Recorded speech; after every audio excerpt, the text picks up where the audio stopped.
आमचे सरकार सर्व जाती धर्मांना सोबत घेऊन जाणारे आहे. केंद्रीय मंत्री रामदास आठवले. कवठे महांकाळ येथे केंद्रीय मंत्री रामदास आठवले यांनी कार्यकर्ता उद्योजक मेळाव्यामध्ये जोरदार भाषण केले. काँग्रेस पक्षावर मार्मिक भाषेत टिप्पणी करीत त्यांनी राहुल गांधी यांच्या भारत जोडो यात्रेवरून आम्ही माणसं जोडण्याची यात्रा करीत आहे असा उल्लेख करून राहुल गांधी यांच्यावर टीकास्त्र सोडले. त्यासोबत सांगली जिल्ह्यामध्ये भाजपचे लोकसभेचे उमेदवार विद्यमान खासदार संजय काका पाटील निवडून येतील असे स्पष्ट वक्तव्य केले. खासदार संजय काका पाटील यांना RPIचा जाहीरपणे पाठिंबा आहे. त्यांना निवडून आणण्यासाठी आम्ही सर्वजण प्रयत्न करू. ते चांगल्या मतधिक्याने निवडून येतील असे देखील रामदास आठवले यांनी यावेळी सांगितले. कवठे महांकाळ तालुक्यात नवीन उद्योग आले पाहिजेत, त्यासाठी आम्ही विशेष प्रयत्न करू असे देखील आठवले यांनी यावेळी स्पष्ट केले. RPIच्या वतीने कवठे महांकाळ येथे कार्यकर्ता उद्योजक मेळावा आयोजित करण्यात आला होता. या प्रसंगी केंद्रीय मंत्री रामदास आठवले या कार्यक्रमाचे प्रमुख पाहुणे म्हणून बोलत होते. या कार्यक्रमाचे स्वागत व प्रास्ताविक माजी नगरसेवक लालासाहेब वाघमारे यांनी केले, तर पश्चिम महाराष्ट्र उपाध्यक्ष नानासाहेब वाघमारे यांनी आपले मनोगत व्यक्त केले. कवठे महांकाळ तालुक्याच्या वतीने केंद्रीय मंत्री रामदास आठवले यांचा सत्कार करण्यात आला. यावेळी कार्यक्रमाचे अध्यक्ष म्हणून ईशान्य भारत प्रभारी विनोद निकाळजे, प्रदेशाध्यक्ष राजाभाऊ सर्वदे, राष्ट्रीय सचिव सुरेश बारशिंगे, पश्चिम महाराष्ट्र अध्यक्ष सूर्यकांत वाघमारे, परशुराम वाडेकर, सांगली जिल्हाध्यक्ष राजेंद्र खरात, पश्चिम महाराष्ट्र सहसचिव संजय कांबळे, जिल्हा कार्याध्यक्ष अशोक कांबळे, युवक जिल्हाध्यक्ष श्वेत कांबळे, रोजगार आघाडी जिल्हाध्यक्ष अरुण आठवले, बापूसाहेब सोनवणे, आशिष गाडे, कवठे महांकाळ तालुकाध्यक्ष पिंटू माने, शहराध्यक्ष अमर वाघमारे यांच्यासह अनेक कार्यकर्ते व नागरिक मोठ्या संख्येने उपस्थित होते. या कार्यक्रमाला कार्यकर्ता उद्योजक मेळाव्याला मोठ्या संख्येने जमलेले नागरिक लक्ष वेधून घेत होते. यावेळी या कार्यक्रमामध्ये केंद्रीय मंत्री रामदास आठवले पुढे काय म्हणाले आपण पाहूया. मुख्य संपादक Kunal Kotawale, KK Marathi news network.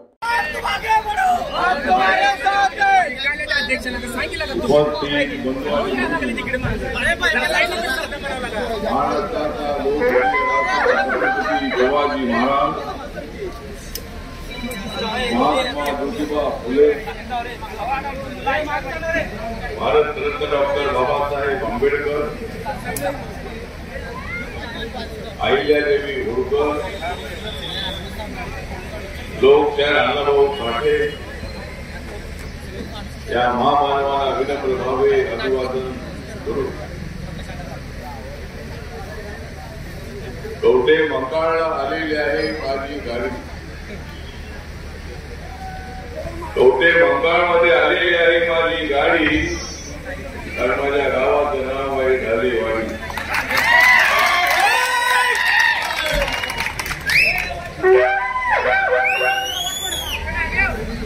मला माहिती आहे चांगली घरांची गाडी, मला माहिती आहे चांगली घरांची गाडी, म्हणून वाढवलेली आहे याच्यासारखी मी गाडी.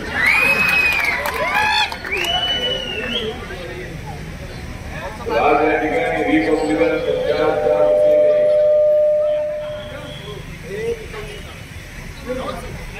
या जाहीर सभेचं आयोजन केलेलं आहे.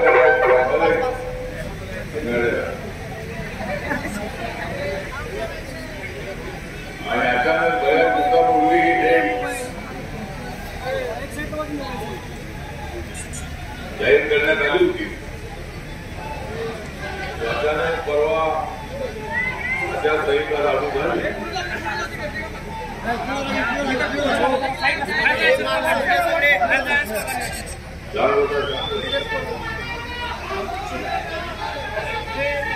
अचानक आचारसंहिता जाहीर झाली. भारतीय लोकशाहीमध्ये बाबासाहेब आंबेडकरांनी घटनेचे संस्कार म्हणून या देशाची संविधान दिलेलं आहे.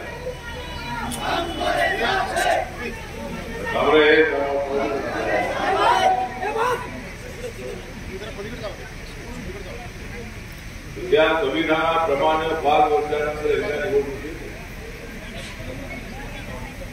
जनतेसमोर जाण्याचा प्रत्येक पक्षाला अधिकार आहे.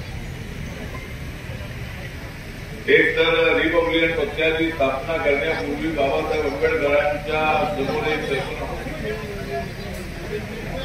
अमेरिकेमध्ये, फ्रान्समध्ये, जर्मनीमध्ये, अनेक देशामध्ये 2च पक्ष आहेत. बाबासाहेबांना असं होतं की बाबासाहेब आंबेडकर यांचा लोकसभा मतदारसंघामध्ये तुमचे भाऊ त्या ठिकाणी काजरोळकर नावाच्या दलित समाजाच्या काँग्रेसच्या व्यक्तीने बाबासाहेब आंबेडकरांना हरवलं. एक जन्मगार समाजाचे होते. 1954 मध्ये बाबासाहेब आंबेडकर भंडाऱ्यामध्ये उभे राहिले नागपूरच्या बाजूला. त्या ठिकाणी बोरकर नावाच्या महार समाजाच्या काँग्रेसच्या माणसांनी बाबासाहेब आंबेडकर आणि त्यामुळे बाबासाहेब आंबेडकर अस्वस्थ झाले की मी या देशाच्या घटनेचा शिल्पकार आहे, पण ऑल इंडिया शेड्यूल कास्ट फेडरेशनच्या तिकिटावर उभा राहिल्यानंतर मी निवडून येत नाही तर माझे कार्यकर्ते निवडून आले नाही तर सत्ता कशी मिळेल? सत्ता मिळाली नाही तर खेड्यापाड्यामध्ये अन्याय सहन करणारा, उपाशी तापाशी राहणारा माझा गोरगरीब समाज या समाजाला न्याय मिळणार. यासाठी सत्तेत जाण्यात ते आवश्यक आहे. म्हणून या देशामध्ये काँग्रेसच्या विरोधामध्ये एकच पक्ष रिपब्लिकन पक्ष असावा अशी कल्पना बाबासाहेब आंबेडकरांनी होती.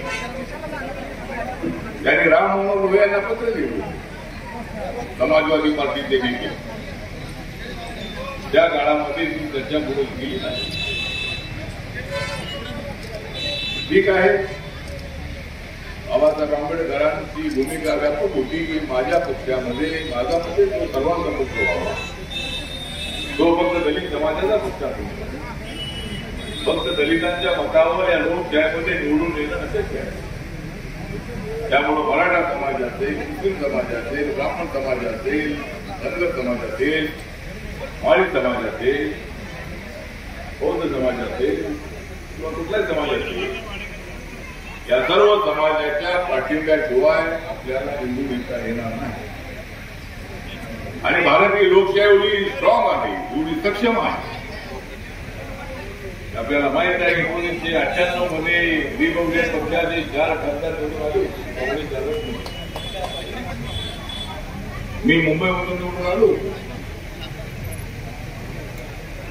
आणि त्यावेळेला माननीय अटल बिहारी वाजपेयी यांचं एकच सरकार होतं आणि ते सरकार फक्त एका मतामध्ये आहे. त्यामुळे आपल्या इंडियन कॉन्स्टिट्यूशन मध्ये 1 मॅन 1 वोट, एक माणूस एक मत एक जिल्हा. राष्ट्रपती असतील, प्रधानमंत्री असतील, मंत्री असतील, खासदार असतील, आमदार असतील, पुणे असतील, उद्योगपती असतील, देश मजूर असतील, कामगार असतील, व्यापारी असतील, सगळ्याच्या मताला एकच किंमत ही फार मोठी या जगातली डेमोक्रेसी आहे. आणि भारताची लोकशाही एवढी समृद्ध आहे, या देशाला कुणी सोडू शकत नाही. अलीकडे काय लोक भारत जोडो यात्रा काढतायत का? तुम्ही भारत जोडो यात्रा काढा, आमची लोकांना जोडो यात्रा सुरू आहे. लोकांना जोडण्याचं काम आमचं सुरू आहे.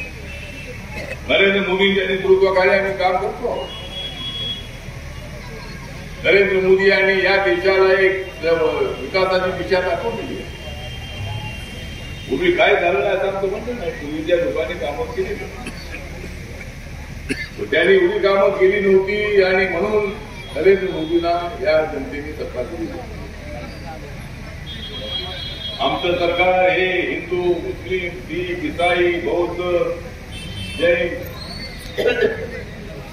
या सर्व धर्मियांना, पारसी असेल, लिंगायत असेल, सर्व धर्माच्या लोकांना सोबत घेऊन जाण्याची आमची भूमिका आहे. सबका साथ सबका विकास हे नरेंद्र मोदीजी का नारा. सबका साथ सबका विकास हे नरेंद्र मोदी जी का नारा. इसे जाग रहा है भारत सारा. बाबा साहब अम्बेडकर जी देश में चमकने वाला तारा. और 2024 के चुनाव में हम बजा देंगे इंडिया आघाड़ी के बाला. हमारे का करायचं आहे. तुम्हाला जिथे समोर जाण्याचा अधिकार आहे, त्याला जाण्याचा अधिकार आहे.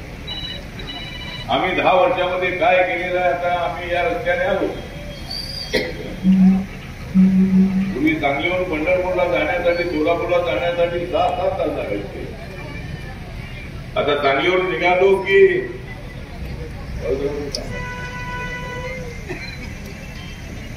3 तासामध्ये जवळजवळ 200 किलोमीटरचं अंतर आपण पार पाडू शकतो. रस्ते झालं म्हणजे सगळं झालं असं नाहीये. कनेक्टिव्हिटी जी आहे, कनेक्टिव्हिटी असेल तर व्यापार वाढू शकता.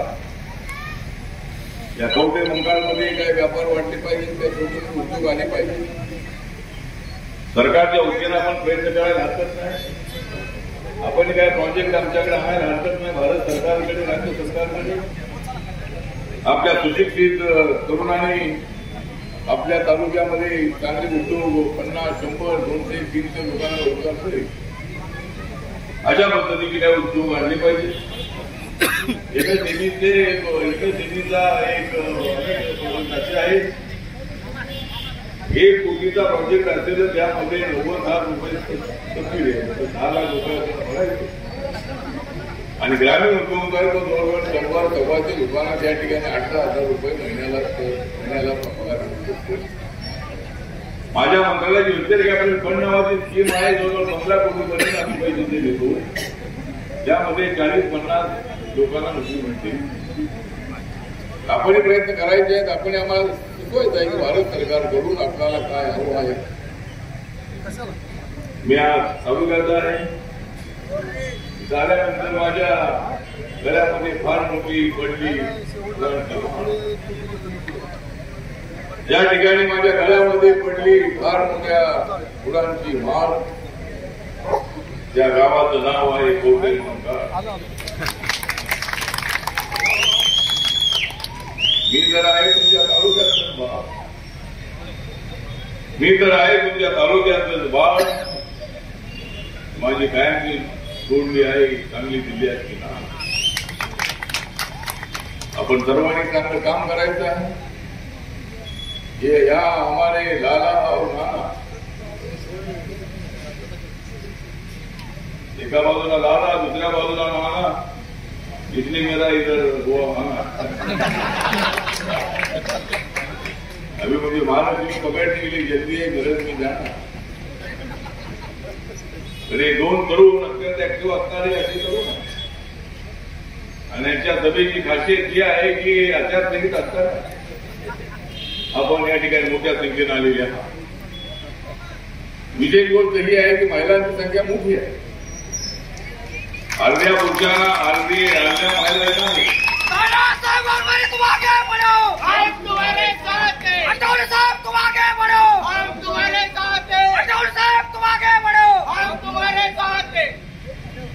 घोषणा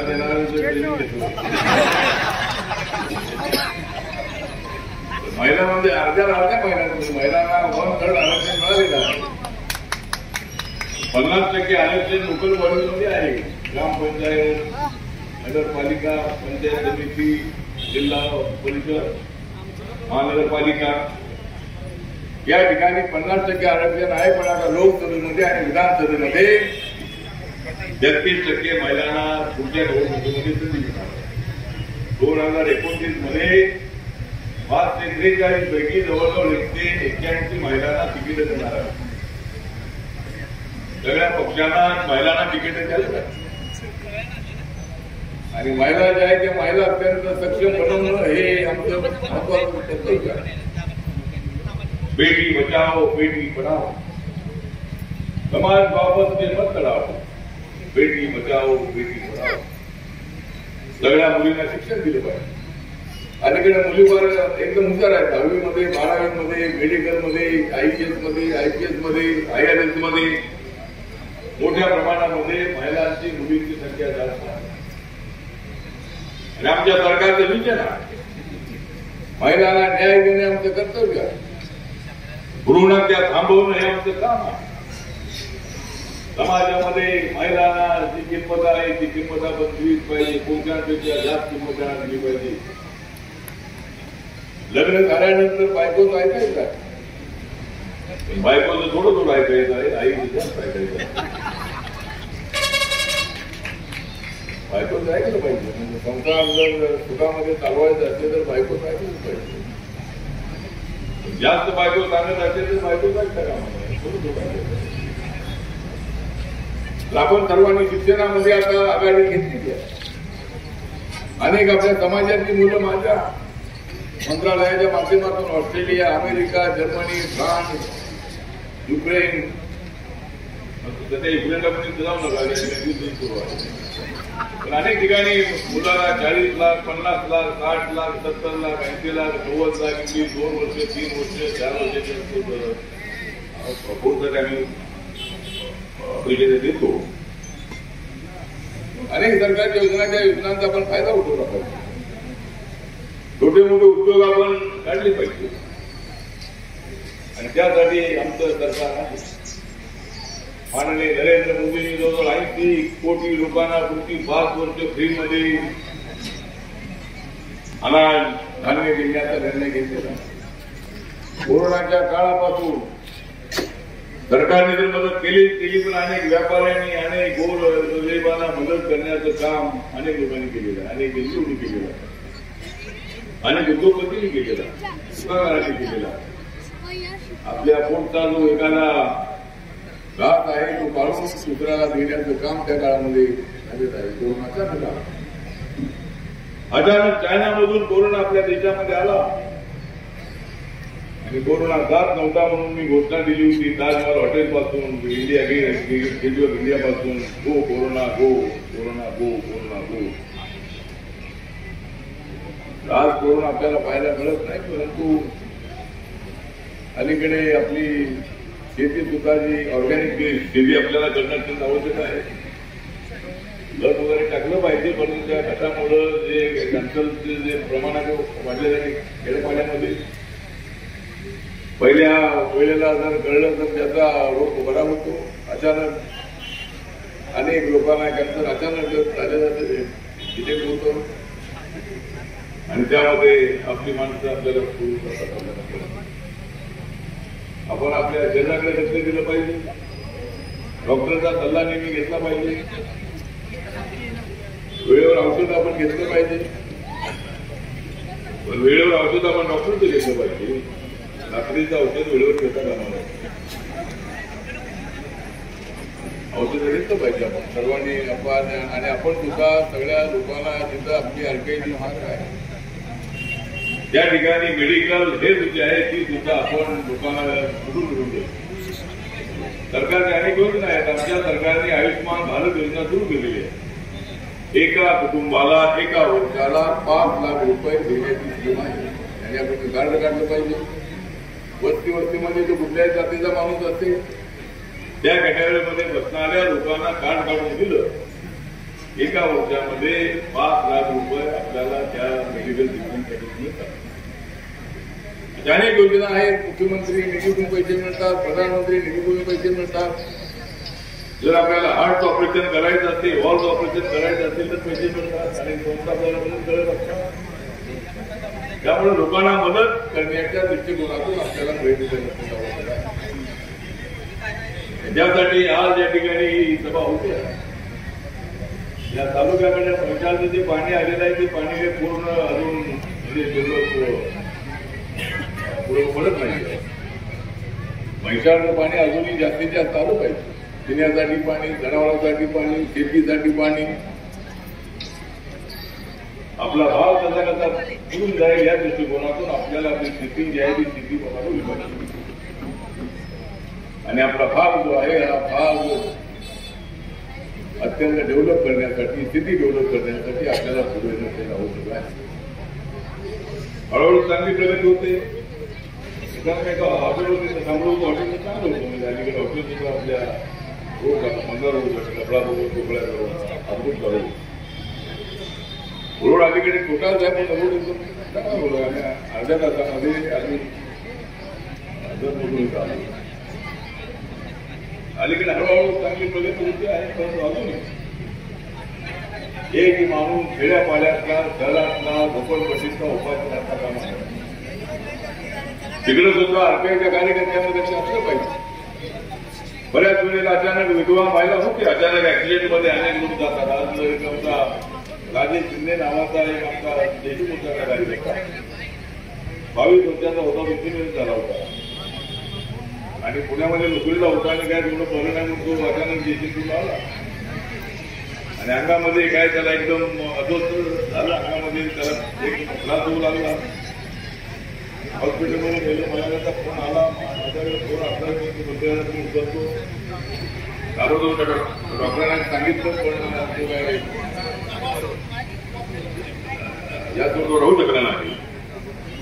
एका तासामध्ये 2 तासामध्ये तो 22 होतं. अलीकडे ऍक्सिडेंटमध्ये सुद्धा अलीकडे ड्रायव्हर सुद्धा ड्रायव्हिंग चांगलं विषय होता आणि ऍक्सिडेंटमध्ये अचानक अनेक माणसांना नसतो. अनेक मुलं फिरण्यासाठी जातात इकडे तिकडे आणि अचानक ऍक्सिडेंट होतो. मुलांचा होतो. एका वर्षाला 1.5 लाखापेक्षा जास्त लोक अपघातामध्ये रोड ऍक्सिडेंटमध्ये मरत असतात. अचानक एखादी महिला विधवा होते, त्या विधवा महिलेकडे आपण लक्ष देण्याची आवश्यक आहे. तिला एखादा रोजगार आहे, तिला रोजगार मिळवून देण्यासाठी आपण प्रयत्न केला पाहिजे. अनेक जे प्रश्न आहे त्या प्रश्नांकडे आपण लक्ष देण्याची निदान आवश्यकता आहे. त्यामुळे आम्ही या निवडणुकीचा या तालुक्यामधल्या निवडणुकीच्या प्रचाराचा तो शुभारंभ आहे. संजय काका पाटील यांना काँग्रेसचं तिकीट जाहीर झालेलं आहे. संजय काका हे अत्यंत ऍक्टिव्ह असणारे नेते आहेत. भूमिका बोलत असतील परंतु नरेंद्र मोदींच्या नेतृत्वावर भारतीय जनता पार्टी ते जरी असले तरी रिपब्लिकन पक्षाला आपला मित्रपक्ष मानणार नाही. तरी ते मराठा समाजाचे असले तरी दलित समाज, बौद्ध समाज, मातंग समाज, कर्मगार समाज यांच्याबद्दल आदर्श मानतात.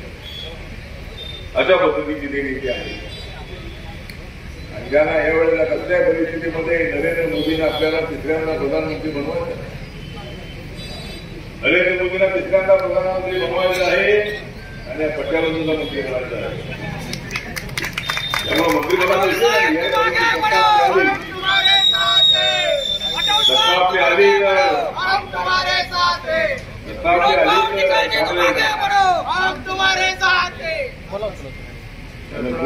जास्त बोलायचं आगे बोलवतो मी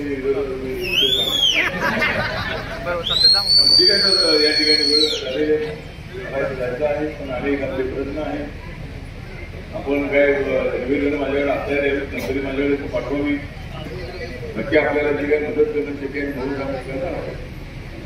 काही झालं तरी या वेळेला आम्ही आमची एनडी नॅशनल डेमोक्रॅटिक अलायन्स आम्ही 400पेक्षा जास्त जागा निवडून आणल्याशिवाय राहणार नाही. कारण मागच्या निवडणुकीत 20 ते 30 जागा बीजेपी जागा होत्या. एनडीएच्या जागा 351 होत्या. नरेंद्र मोदींनी घोषणा केलेली आहे की आपकी बार मोदी सरकार, आपकी बार 400 पार और कांग्रेस पार्टी की इंडिया की हो जाएगी. आम्हाला 400पेक्षा जास्त जागा मिळवणं यासाठी अवघड नाही की मागच्या वेळेस 351 जागा होत्या. या 5 वर्षामध्ये अनेक रोड झाले, 10 वर्षामध्ये झालेले आहेत. परंतु अनेक आम्ही 80 कोटी लोकांना आम्ही अगोदर म्हणालो होतो फ्रीमध्ये आम्ही अनेक देतो आहोत. महिला आरक्षण बिल पास झालेलं आहे. 370 कलम हटवून जम्मू काश्मीरमध्ये अत्यंत चांगलं वातावरण तयार करण्यात आलेलं आहे. काश्मीरमध्ये, जम्मूमध्ये तिरंगा झेंडा फडकतो आहोत. या ठिकाणी जगभरातले, भारतातले टुरिस्ट मोठ्या अभिमानाने त्या ठिकाणी जातात. आमचा काश्मीर किती सुंदर आहे आणि इतर अनेक प्रश्न आहेत. काय सगळेच या ठिकाणी वातावरण पडणार नाही. परंतु मोठ्या प्रमाणामध्ये अनेक प्रगती आपली झालेली आहे आणि म्हणून आम्हाला आपण निवडून द्या अशा पद्धतीची अपेक्षा व्यक्त करतो. संजय काकांच्या प्रचारात जी पहिली सभा आपली आहे रिपब्लिकन पक्षाच्या रिपब्लिकन पक्षाचा संजय काकांना पूर्णपणे पाठिंबा आहे. मला शिर्डीमध्ये उभं राहायचं म्हणून उभं करता येत नाही. बघूया. मी शिर्डीची तिकीट मागितलेली आहे, सोलापूरची तिकीट आरपीआयसाठी मागितलेली आहे. पाहूया त्यांच्या काही अडचणी आहे आणि आपल्याला एक आरपीआयचा जो मतदार आहे तो खेड्याखाड्यामध्ये आहे. सगळ्या देशभरामध्ये आमचा पक्ष आहे. अंदमान निकोबारमध्ये माझ्या पक्षाची शाखा आहे. लक्षद्वीपला आता जाऊन आलो, त्या ठिकाणी आरपीआय स्थापना लवकर होणार आहे.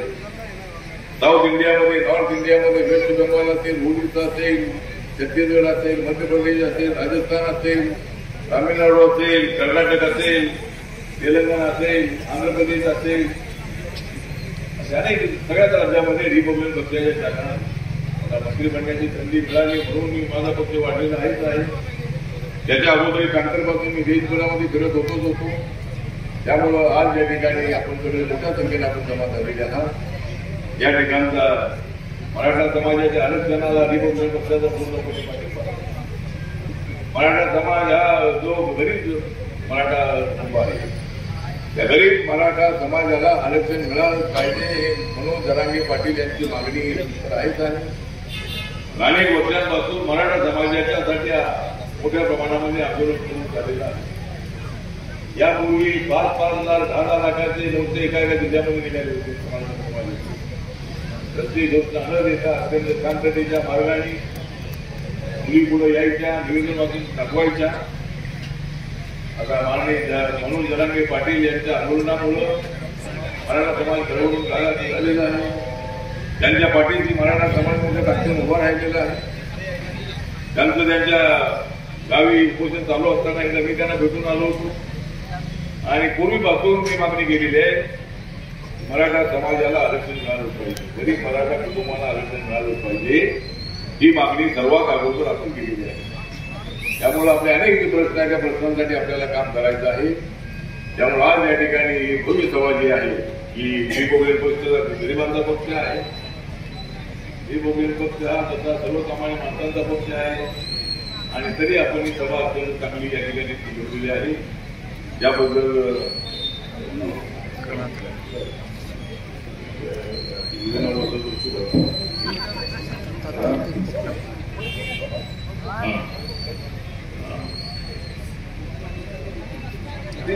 तुझे नाव तर घेतलं आपलं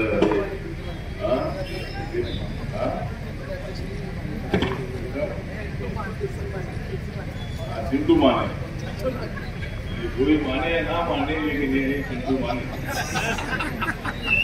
तर ते तालुका अध्यक्ष आहे, सगळेच कार्यकर्ते आहेत, अनेक आपले कार्यकर्ते आहेत, सगळे नेते या ठिकाणी उपस्थित आहेत. राजा सर्वोदय या ठिकाणी आमचे प्रदेशचे अध्यक्ष आलेले आहेत. त्यानंतर विनोद निकाळ जे आपले नॉर्थ ईस्टचे प्रभारी आहेत ते त्यांचं गाव कुटुंब जुने आहे, जवळच आहे, ते या ठिकाणी आलेले आहेत. सुरेश बारसिंग आपले सांगली जिल्ह्यातलेच आहेत, ते इथं आलेले आहेत. आपले जगन्नाथ कोकणी इथं उपस्थित आहे, राजेंद्र खराब उपस्थित आहे, भैया कांबळे, रवी कांबळे चिरंजीव या ठिकाणी उपस्थित आहे, संजय कांबळे उपस्थित आहेत, अशोक कांबळे या ठिकाणी आलेले आहेत. सगळे कांबळेच चांगले झालेले आहेत, सगळे अनेकांची नावं घेतली ना, सगळे म्हणजे उपस्थित आहेत. सगळे पत्रकार मित्र आलेले आहेत, अनेक राजकीय पक्षाचे नेते कार्यकर्ते या ठिकाणी उपस्थित आहेत. सगळ्यांचं मी या ठिकाणी अंत्यकरी आभार करतो आणि आपल्या काही अडीअडचणी असतील सोडवण्यासाठी मी आपल्या तालुक्याचा एक नागरिक या नात्यानं मी आपल्याला आश्वासन देतो की नक्की मी आपल्याला पूर्णपणे मदत करणार आहे. आपल्याच्या अडीअडचणी असतील सोडवण्यासाठी मी आपल्या सोबत आहे, एवढं त्या पद्धतीने सांगतो. आणि बेडकचे जे लोक इथं आलेले आहेत, बेडकचे सगळे लोक इथं आलेले आहेत, त्यांनी चांगला संघर्ष केला. बाबासाहेब आंबेडकरांच्या नावाची कमानीचा ठराव सुरुवातीला झाला, नंतर त्या दोघी भाग झाले. नंतर मात्र बेडकच्या लोकांनी आंदोलन केलं आणि त्यामध्ये मी देवेंद्रजींना बोलून हा मार्गी काढण्यासाठी मी त्यांना होत्या त्याप्रमाणे आपलं आंदोलन झालेलं आहे. त्या ठिकाणी कमान जे आहे कमानीचं काम मला सुरू आहे. उद्घाटनाच्या वेळेला आपण मला बोलू आहे, संपल्यानंतर मी बेडकला येईल आणि आपल्याला चांगलं काम करायचं आहे. आपल्याला मराठा दलिताचा वाद करायचा नाही, आपल्याला सगळ्यांना समाजाला घेऊन जायचं, बाबासाहेबांनी सगळ्यांना घेऊन जायचं आपल्याला. त्यामुळं आपण सगळ्यांनी एकत्रितपणे करायचं आहे, एवढंच आपण सांगतो. आणि आपण सगळे या सगळं आला त्याबद्दल आपल्या सगळ्यांसाठी करतो आणि माझे वक्तव्य संपवतो. जय भीम, जय भारत, जय महाराष्ट्र. विजय सगळ्यांनी बसायचं खाली, बसायचंय अजून संपलेला नाही, सत्कार आहे, बसा खाली. सर्वांना विनंती आहे खाली बसून घ्या. खाली बसून घ्या, सर्वांनी खाली बसून घ्यायचं आहे. सर्वांनी खाली बसून घ्या.